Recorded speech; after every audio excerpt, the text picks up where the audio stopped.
वंदे मातरम। दुखदाई शासन से अपनी सारी शक्ति हटा लो, अचरज नहीं कि साथी भग जाएं छोड़ भय में। घबराएं क्यों खड़े हैं भगवान जो हृदय में, धुन ध्यान में धंसी है विश्वास है विजय में। धुन ध्यान में धंसी है विश्वास है विजय में। गदर क्रांति वीरों की श्रृंखला में आज एक ऐसे क्रांति वीर की गाथा प्रस्तुत करने जा रहे हैं जो बहुमुखी प्रतिभा के धनी थे।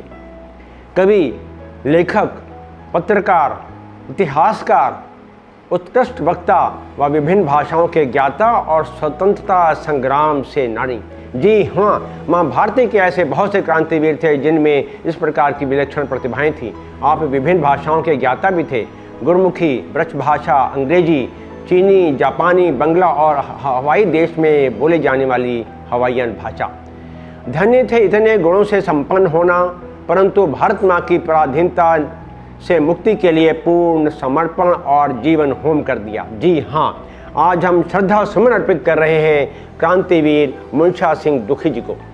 मुंशा सिंह दुखी जी का जन्म वर्तमान पंजाब प्रांत के जालंधर जिले के जंडियाला मंझली गांव में सूबेदार निहाल सिंह व माता मेहताब कौर के घर 1 जुलाई सन 1890 को हुआ था। इनके दोनों बड़े भाई पहले ही विदेश जा चुके थे। आप भी 5 मई सन 1908 में कोलकाता से समुद्री जहाज से रवाना हुए और हवाई देश के शहर होनोलुलु पहुंच गए। होनोलुलु को अमेरिका का प्रवेश द्वार कहा जाता है। सन 1910 में अमेरिका के सैन फ्रांसिस्को शहर और 1912 में कनाडा के वैंकूवर शहर पहुंच गए। राष्ट्रवादी, स्वतंत्रता सेनानी, विद्वान लोकमान्य तिलक जी को आप राजनीतिक गुरु मानते थे और शहीद भगत सिंह के चाचा क्रांतिकारी सरदार अजीत सिंह व लाला लाजपत राय जी के जीवन से आप बहुत प्रभावित रहते थे। सन 1913 में गदर पार्टी का गठन हुआ। आप भी उसमें सक्रिय हो गए और साप्ताहिक गदर पत्रिका के प्रत्येक अंक में राष्ट्रभक्ति से सराबोर आपकी कविता छपती थी। आप प्रत्येक माह 2 कविताएं लिखते, एक कविता साप्ताहिक गदर पत्रिका के लिए और दूसरी कविता जन सम्मान में उद्बोधन के लिए। आप एक उत्कृष्ट वक्ता भी थे। विषय की सार्थकता प्रभावशाली, आपका उद्बोधन सुनने वाले मुग्ध हो जाते थे। प्रथम विश्व युद्ध के समय सभी गदर क्रांतिवीरों ने बारी बारी से भारत के लिए प्रस्थान किया।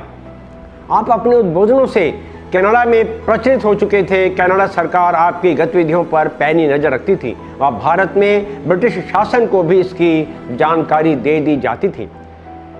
इसलिए आपने अपना नाम बदलकर कनाडा से भारत की यात्रा की। आपने अपना नाम बदलकर बाबू नाम रखा और इसी नाम से आपने समुद्री जहाज से 14 सितंबर सन 1914 को कोलकाता पहुंच गए। जांच से बचते हुए आप पंजाब रवाना हो गए। गांव पहुंचे तो सूचना मिली कि पुलिस पहले से ही आपके घर पर आपका इंतजार कर रही है। आपने रास्ता बदला और दूसरे स्थान पर चले गए और क्रांतिकारी गतिविधियों में सक्रिय भूमिका निभाते रहे। कई बार पुलिस ने आपको पकड़ने का प्रयास किया परंतु सफल नहीं हुई। 1 जनवरी सन 1915 को आप गिरफ्तार हो गए। आजीवन कारावास की सजा व आपकी संपत्ति भी जब्त कर ली गई। आपको वर्तमान पाकिस्तान की मुल्तान व लाहौर जेल में रखा गया। तत्पश्चात हजारीबाग जेल में स्थानांतरित कर दिया गया। मार्च सन 1920 में राज्य क्षमा के अंतर्गत आपको रिहा कर दिया गया। आप गांव लौट आए। थोड़ा समय बिताने के बाद आप कोलकाता पहुंचे और वहां क्रांतिकारियों से संपर्क किया। अब कलम को हथियार बना आपने क्रांतिकारी की द्वितीय पारी प्रारंभ की। कोलकाता में आपने कवि प्रेस प्रारंभ की और साहित्यिक विचार के लोगों की एक संस्था का गठन भी किया जिसका नाम रखा कवि कुटिया। आपने छोटी छोटी पुस्तिकाओं का प्रकाशन भी प्रारंभ किया।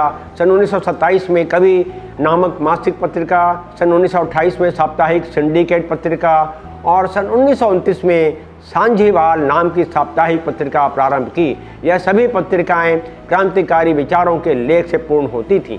क्रांतिवीर मुंशा सिंह की प्रिंटिंग प्रेस और पत्रिकाओं पर सरकार की हमेशा पैनी नज़र रहती थी।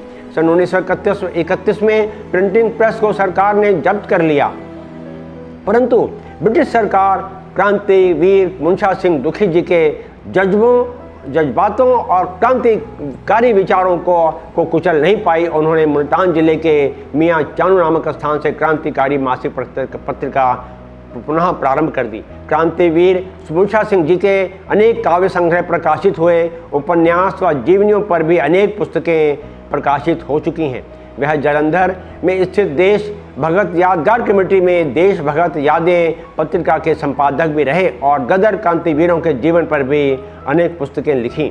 भारत माँ का महान सपूत क्रांतिवीर देश की स्वतंत्रता और साहित्य की सेवा करते हुए 26 जनवरी सन 1971 को पंचतत्व में लीन हो गया। शत नमन करते हैं क्रांतिवीर मूसा सिंह दुखी जी को। इस अवसर पर एक कविता याद आती है, शीर्षक है राष्ट्र की जय चेतना का गान वंदे मातरम। राष्ट्र की जय चेतना का गान वंदे मातरम, राष्ट्रभक्ति प्रेरणा का गान वंदे मातरम, वंशी के बहते स्वरों का प्राण वंदे मातरम, झल्लरी झनकार झनके नाद वंदे मातरम, शंख के संघोष का संदेश वंदे मातरम, वंदे मातरम, वंदे मातरम, सृष्टि बीज मंत्र का है मर्म वंदे मातरम, राम के वनवास का है काव्य वंदे मातरम, दिव्य गीता ज्ञान का संगीत वंदे मातरम, वंदे मातरम, वंदे मातरम, हल्दी घाटी के कणों में व्याप्त वंदे मातरम, दिव्य जौहर की ज्वाला का तेज वंदे मातरम, वीरों के बलिदान का हुंकार वंदे मातरम, वंदे मातरम, वंदे मातरम, जन जन के हर कंठ का हो गान वंदे मातरम, हृदय थर थर कांपे सुनकर नाद वंदे मातरम, वीर पुत्रों की अमर ललकार वंदे मातरम, वंदे मातरम, वंदे मातरम, वंदे मातरम, वंदे मातरम। मेरे प्यारे देशवासियों, मैं आशा करता हूँ आपको यह एपिसोड अवश्य पसंद आया होगा। कृपया से लाइक शेयर सब्सक्राइब करें और हाँ, बेल आइकन को भी ना प्रेस करना भूलें और हाँ, इस इतिहास को जन जन तक पहुँचाएं। जय हिंद।